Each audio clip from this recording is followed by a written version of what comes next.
रात के 10 बज चुके हैं और मैं हूं आप सभी का अपना शाविज़ मलिक और हाजिर हूं आप लोग के सामने फिर से एक क्राइम की कहानी को लेके, एक क्राइम की घटना को लेके। जैसा कि दोस्तों मैंने आप सभी लोगों से वादा किया था कि देश और दुनिया की खबरों के लिए मैं चैनल बनाऊंगा और मैंने चैनल बना लिया है और आप सभी लोगों के प्यार से मैंने उसमें 2 वीडियो अपलोड कर दिए हैं। तो आप लोगों से दरख्वास्त है कि आप लोग उस चैनल को ढूंढ लीजिए, शाविज़ मलिक ऑफिशियल करके आप लोगों को वो चैनल मिल जाएगा और उसको सब्सक्राइब कर लीजिए।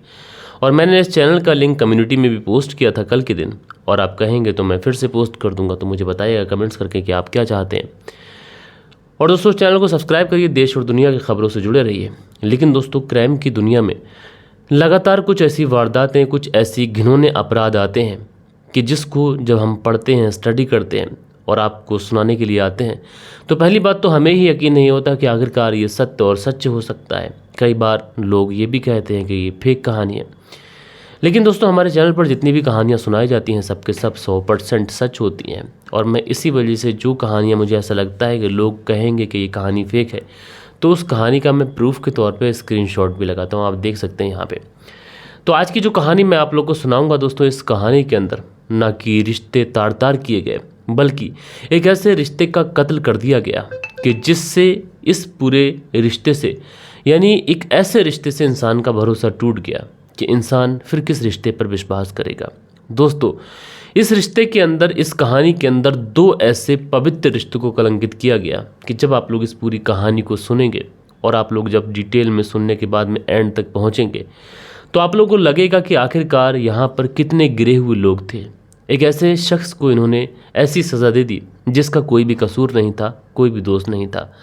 तो पूरी कहानी सिलसिलेवार तरीके से दोस्तों मैं आप लोग को सुनाऊंगा, लेकिन आप लोगों से रिक्वेस्ट है कि अगर आप लोग चैनल पर पहली बार आए हैं तो इस चैनल को ज़रूर से ज़रूर सब्सक्राइब करिए, बेल आइकन को प्रेस करिए। और दोस्तों आपकी जानकारी के लिए बता दूं कि इस समय हम लोग 3 चैनल पर काम कर रहे हैं, हमारी टीम। पहला चैनल तो हमारा ट्रू क्राइम सफ़र ही है जो अभी आप देख रहे हैं। एक हमारा डॉक्यूमेंट्री चैनल है जिसमें क्राइम की डॉक्यूमेंट्रीज़ आती है, तो उस चैनल पर भी आप लोग का अच्छा प्यार है। 6000 प्लस सब्सक्राइबर पहुंच गए हैं और रात 8 बजे उस पर डॉक्यूमेंट्री अपलोड होती है। और तीसरा चैनल न्यूज़ का चैनल है। तो चलते हैं दोस्तों, सीधा सीधा इस कहानी का रुख करते हैं। और आज की इस कहानी की दोस्तों मैं बात करूं तो इस कहानी की शुरुआत होती है राजस्थान से। और इसी राजस्थान के अंदर एक ज़िला लगता है जैसलमेर ज़िला। और दोस्तों इसी जैसलमेर में एक इलाके के अंदर 2 जून साल 2025 को सुबह सुबह लोग अपने घरों से जब बाहर निकलते हैं तो नज़दीक में ही एक कुआं होता है। अच्छा, कुछ लोगों के अंदर ये चुल होती है कि वो कुएं की दीवारों पर जाकर बैठ जाते हैं। अब ऐसे ही ये लोग जब कुएं की दीवारों पर बैठते हैं तो इत्तेफाकन दोस्तों कोई व्यक्ति अगर कुएं की दीवार में बैठेगा तो वो कुएं के अंदर झांकने की भी कोशिश करेगा। अब ऐसा ही यहाँ पर 2 जून साल 2025 को जैसलमेर के अंदर कुछ लोग करते हैं। जैसे ही ये लोग उस कुएं के अंदर दोस्तों झांकते हैं तो जो लोग वहाँ पर कुएं के ऊपर बैठे हुए थे, उसकी बाउंड्री वॉल पर बैठे हुए थे, उनकी रूह कांप जाती है। दरअसल इस कुएं के अंदर किसी इंसान की डेड बॉडी पड़ी हुई है। अब जैसे ही ये चीज़ें देखते हैं ये लोग तो आस पड़ोस के लोगों को खबर देते हैं। देखते ही देखते इस कुएं के पास में लोगों का हुजूम इकट्ठा हो जाता है। पूरे इलाके के अंदर ये जो खबर थी आग की तरफ फैल जाती है। लेकिन इस कुएं के अंदर डेड बॉडी किसकी है इसकी शनाख्त कर पाना बड़ा मुश्किल था, क्योंकि कुएं की गहराई थी और शायद जो शख्स उस कुएं के अंदर गिरा हुआ था उसका चेहरा ऊपर की साइड नहीं था। लिहाजा जो स्थानीय लोग थे वो किसी भी तरीके की गलती करने से बचते हैं और सीधा सीधा पुलिस को इन्फॉर्म कर देते हैं। अब दोस्तों पुलिस को जब इस तरीके की इन्फॉर्मेशन मिलती है कि आज सुबह सुबह लोगों ने इस तरीके से कुएं के अंदर एक डेड बॉडी देखी है, तो पुलिस की जो टीम थी तुरंत अपनी गाड़ी लेकर मौके पर पहुंचती है। और पुलिस की टीम जब मौके पर पहुंचती है तो स्थानीय लोगों से और बाकी पुलिस की टीम से उस शव को बाहर निकलवाया जाता है। और दोस्तों जब शव को बाहर निकलवाया जाता है तो सबसे पहले पुलिस उस शव को ये देखने की कोशिश करती है कि इस व्यक्ति के अंदर जान है या फिर ये मर चुका है। तो देखने से ही ऐसा लग रहा है कि शायद कत्ल करने के बाद में यहाँ पर इसको डाला गया है, क्योंकि शुरुआत में पुलिस को ऐसा भी लगा कि हो सकता है कोई व्यक्ति शराब के नशे में आया हो, कुएं के आसपास बैठा हो, गिर गया हो, चोट वोट लगी हो, बेहोश हो गया हो, ठीक हो। लेकिन अब जब डेड बॉडी को पुलिस वाले बहुत ही बारीकी से देख रहे थे, उस व्यक्ति की डेड बॉडी को जब समीक्षा उसकी कर रहे थे, तो देखने से यही लग रहा था कि शायद इस व्यक्ति का कत्ल करके ही इस कुएं के अंदर फेंका गया है। अब उसके बाद में पुलिस वाले इस डेड बॉडी की शनाख्त के लिए आस पड़ोस के लोगों से पूछताछ करते हैं कि ये व्यक्ति कौन है, क्या कोई इसे जानता है। अब जैसे ही आस पड़ोस के कुछ लोग देखते हैं तो कहते हैं कि साहब ये तो हरदान राम है जो कि इसी मोहल्ले के अंदर रहता है। अब पुलिस को ये पता चलता है कि हरदान राम है, लिहाजा हरदान राम के परिवार वालों को सूचना दी जाती है। परिवार में पत्नी यशोदा और हरदान का भाई कालू राम है। लिहाजा डेड बॉडी को पुलिस अब पोस्टमार्टम के लिए भेज देती है। इधर डेड बॉडी को पोस्टमार्टम के लिए भेजा जाता है। इधर हरदान राम की पत्नी यशोदा से बात की जाती है। उससे पूछा जाता है कि तुम्हारे पति कल रात कहाँ थे और क्या तुम्हारी किसी से दुश्मनी, किसी से रंजिश या फिर तुम्हें किसी के ऊपर कोई शक है। तो जो यशोदा होती है कहती है साहब मेरे पति तो सुबह सुबह घर थे और घर से ही निकले थे। अब ऐसे में सुबह सुबह घर से निकले और उसके बाद में किसने उनकी हत्या कर दी साहब हमें नहीं पता। उसके बाद में कालू राम से भी पूछताछ की जाती है तो कालू राम भी यही बातें बताता है। लेकिन दोस्तों पुलिस को कहीं ना कहीं ऐसा लग रहा था कि ये जो हत्या हुई है सुबह सुबह की नहीं है, क्योंकि उसके जिस्म पर जो खून था वो जम चुका था। अब ऐसे में या तो यशोदा झूठ बोल रही थी या फिर कालू राम भी झूठ बोल रहा था। लेकिन पुलिस अभी भी पोस्टमार्टम की रिपोर्ट का इंतजार कर रही थी, क्योंकि पोस्टमार्टम की रिपोर्ट में चीज़ें बहुत अच्छे तरीके से क्लियर हो सकती हैं।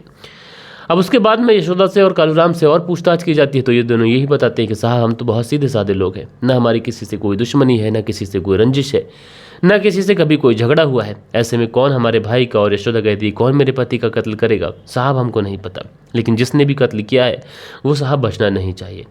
अब यशोदा और कालू राम इतने ज़्यादा कॉन्फिडेंस के साथ में पुलिस के सामने बात कर रहे थे कि पुलिस को ऐसा लगता है कि यशोदा और कालू राम सच बोल रहे हैं। लेकिन कहीं ना कहीं पुलिस के जहन में ये चीज़ घर कर चुकी थी कि जो हरदान की जो डेड बॉडी हमें मिली है उसके जिस्म पर जो खून के छींटे थे वो खून के छींटे जम चुके थे, यानी जो हत्या की गई है वो लगभग कल रात को की गई है। लेकिन चीज़ें पोस्टमार्टम की रिपोर्ट में ही क्लियर होंगी। उसके बाद में पुलिस आस पड़ोस के लोगों से पूछताछ करती है। आस पड़ोस के लोगों से पूछताछ की जाती है तो आस पड़ोस के लोग भी यही बताते हैं कि साहब हमने तो कुछ नहीं देखा। उसके बाद में पुलिस पूछताछ करती है आस पड़ोस के लोगों से क्या हरदान का किसी के साथ में कोई झगड़ा हुआ था, क्योंकि घर वालों को अमूमन कई बार ऐसा होता है कि नहीं पता होता, मोहल्ले पड़ोस के लोगों को पता होता है। लेकिन जो मोहल्ले पड़ोस के लोग होते हैं वो भी यही कहते हैं कि साहब हरदान तो बहुत सीधा साधा व्यक्ति था, ना उसका कभी किसी से कोई झगड़ा हुआ, ना किसी से कोई लड़ाई हुई, ना उसका किसी से कोई लेना देना, बस मेहनत मजदूरी करता था, अपनी पत्नी यशोदा के साथ रहा करता था, सारी चीज़ें बढ़िया चल रही थी। कुछ दिन पहले ही कालू राम इसके साथ में आके रहने लगा, इसका भाई जो कि गाँव से आया था। अब पुलिस इस पूरे मामले में अलग अलग तरीके से छानबीन कर रही है। गांव के अंदर अपने मुखबिर भी एक्टिव कर दिए हैं जिस इलाके के अंदर ये घटना हुई थी। और इसी बीच में पोस्टमार्टम की रिपोर्ट आ जाती है। और दोस्तों पोस्टमार्टम की जो रिपोर्ट आती है उस रिपोर्ट में ये बहुत क्लियरली मेंशन था कि इस हरदान की जो मौत हुई है रात के तकरीबन 10 से 11 बजे के आसपास हुई है। अब या तो यशोदा और कालू राम झूठ बोल रहे थे या फिर उन्हें कुछ पता ही नहीं। अब ऐसे में पुलिस जब आस पड़ोस के लोगों से भी पूछताछ कर रही थी और जो मुखबिर पुलिस ने एक्टिव किए थे उसमें भी पुलिस को कुछ ऐसी चीज़ें पता चलती हैं कि जिसकी वजह से पुलिस यशोदा और कालू राम यानी देवर भाभी को उठा लेती है। उठाने के बाद में इन्हें सीधा लेकर पुलिस थाने पहुंचती है और पुलिस थाने ले जाने के बाद में अब इन दोनों से पूछताछ की जाती है। तो जो हरदान की पत्नी यशोदा थी और जो भाई कालू राम था ये पुलिस को तरह तरीके की बातें बताते, कभी पुलिस को कुछ बताते कभी कुछ बताते। यानी कई बार पुलिस ने ऐसा नोटिस किया कि इन दोनों के बयानात बदल रहे हैं, लेकिन उसके बावजूद भी इन दोनों ने अपना जुर्म कबूल नहीं किया था। उसके बाद में पुलिस चूंकि समझ चुकी थी कि ये दोनों झूठ बोल रहे हैं, लिहाजा पुलिस अब इन दोनों को फ्रंट सीट पर बैठाती है। और फ्रंट सीट पर बैठाने के बाद में जब इनकी मेहमान नवाजी की जाती है दोस्तों तो ये दोनों पुलिस के सामने टूट जाते हैं। और दोस्तों टूटने के बाद में ये दोनों जो कहानी सुनाते हैं उस कहानी को सुनने के बाद में कहीं ना कहीं रिश्ते तार तार हो जाते हैं। दरअसल हरदान राम की जो पत्नी थी जिसका नाम यशोदा था वो पुलिस को बताती है कि मेरी हरदान से शादी तकरीबन 1 साल पहले हुई है।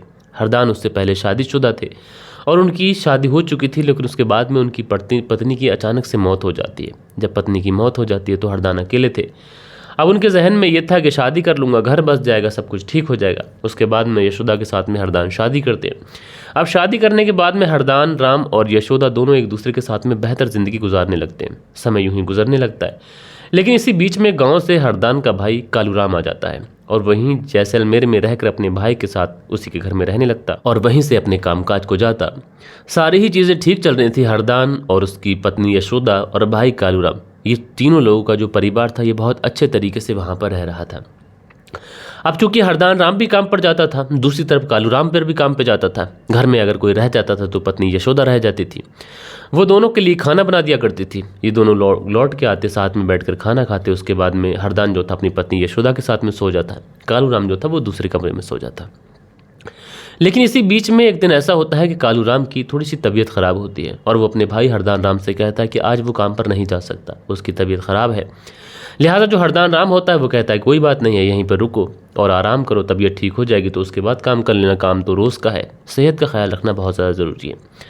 अब जो कालू राम था ये घर पे ही रुक जाता है। यशोदा जो थी हरदान की पत्नी, वो कालू राम को खाना देती, पानी देती, उसकी खिदमत करती। लेकिन इसी बीच में कहीं ना कहीं कालू राम उसकी नीयत में खोट हो जाती है और वो अपनी भाभी यशोदा से कहता है कि तुम्हें मेरे पति हरदान से अच्छा पति मिलना चाहिए था। अब यशोदा कहती है कि कोई बात नहीं है, वो मेरा अच्छा ख्याल रखते हैं, मुझसे मोहब्बत करते हैं। लेकिन कहीं ना कहीं कालू राम अब यशोदा के ऊपर डोरे डालना शुरू कर देता है। एक महिला की जो सबसे बड़ी कमज़ोरी दोस्तों होती है, और इस बात पर ख़ासकर महिलाओं को ध्यान देने की ज़रूरत होती है, क्योंकि कोई भी गैर व्यक्ति अगर किसी महिला की तारीफ़ करे, उसकी हुस्न की तारीफ़ करे, उसकी जवानी की तारीफ़ करे, तो उस महिला को तुरंत सतर्क और अलर्ट हो जाना चाहिए। और यहाँ पर कालू राम भी यही कर रहा था।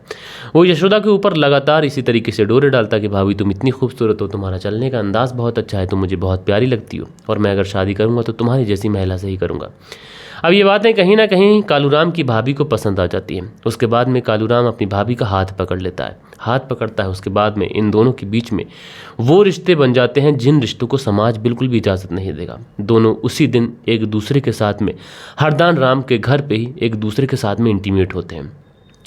ना कि इंटीमेट होते हैं, बल्कि ये दोनों एक दूसरे के साथ में साथ जीने मरने की कस्में खा लेते हैं। और यहाँ पर जो हरदान की पत्नी थी उसे इतना भी ख्याल नहीं था कि वो शादीशुदा है और वो अपने ही देवर के साथ में मोहब्बत की पींगे बढ़ा रही है।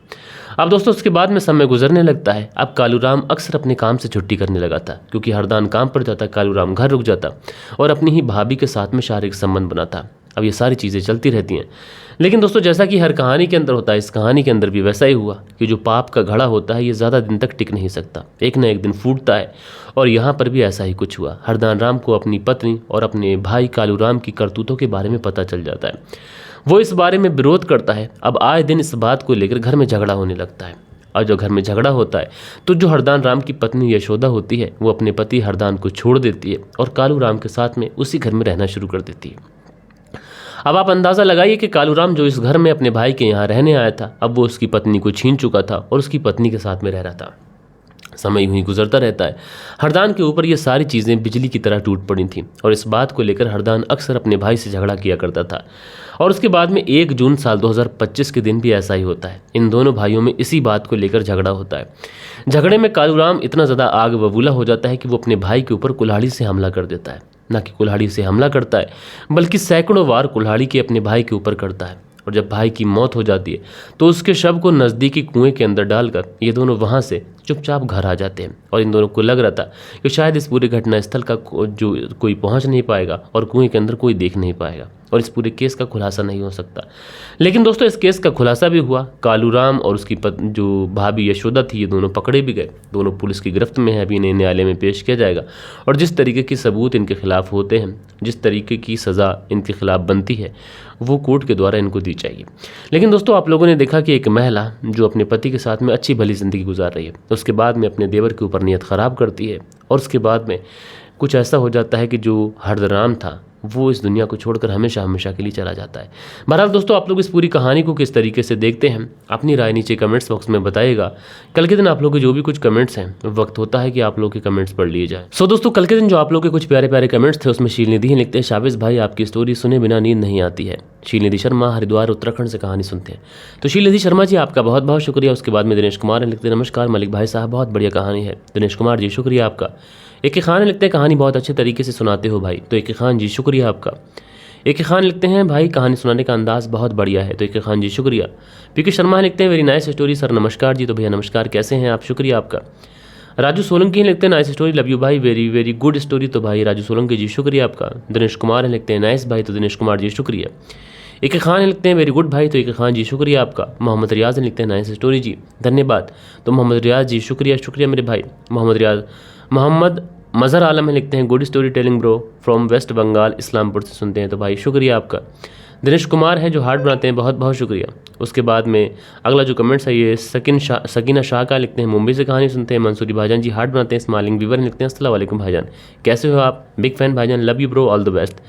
तो स्माइलिंग वीवर जी वालेकुम सलाम, मैं ठीक हूँ, आप बताएं कैसे हैं। सुरेंद्र शर्मा लिखते हैं नमस्कार मलिक भाई साहब, नाइस स्टोरी। सुरेंद्र कुमार श्री विजयनगर राजस्थान से, तो भैया नमस्कार, कैसे हैं आप। शुक्रिया आपका कि आपने अपना कमेंट्स किया।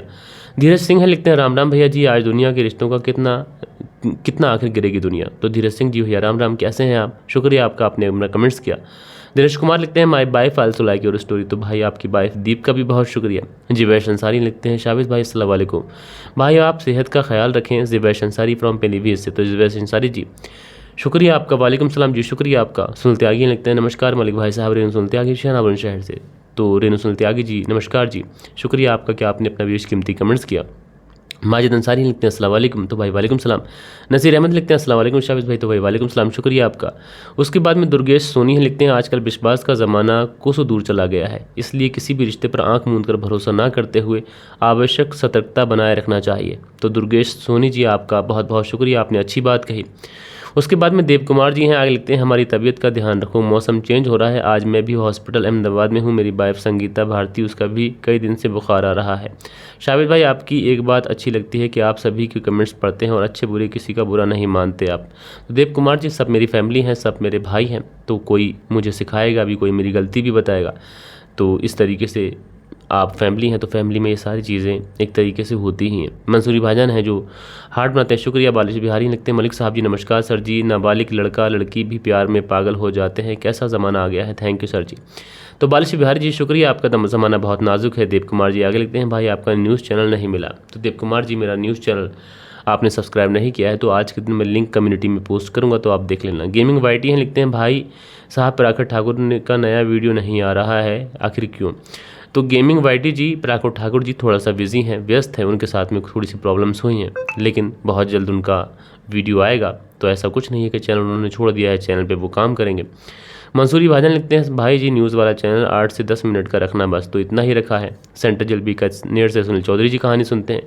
श्रीयन शर्मा लिखते हैं मलिक भाई आज की कहानी कॉकटेल बहुत अच्छा लगा, शुक्रिया भाई। उसके बाद में विकी जी हैं लिखते हैं भाई हलाला पर कोई वीडियो बनाओ। तो विकी जी हलाला पर भी मैंने वीडियो बनाई है, अगर कोई क्राइम होता है उसमें तो उसको भी सुनाता हूँ, मेरा काम क्राइम की स्टोरी सुनाना है। साजिदार जी कमेंट्स करते हैं, मोहम्मद जोरस जी कमेंट्स करते हैं, कटवा प्रदीप जी कमेंट्स करते हैं, इन्होंने अपने हार्ट्स बनाए हैं। सो दोस्तों कुछ प्यारे प्यारे कमेंट्स थे जो कल के दिन आप लोगों ने किए थे। आशा करता हूँ कि आज की जो कहानी है ये आप लोग को ज़रूर पसंद आई होगी। कहानी पसंद आई हो तो एक लाइक करिएगा, दोस्तों और मित्रों और फैमिली के साथ में ज़रूर शेयर करिएगा। बाकी दोस्तों मिलते हैं कल के दिन किसी और स्टोरी के साथ में, जब तक के लिए अपना ख्याल रखें, देश का ख्याल रखें, परिवार के रिश्तों की अहमियत को समझें। जय हिंद, जय भारत।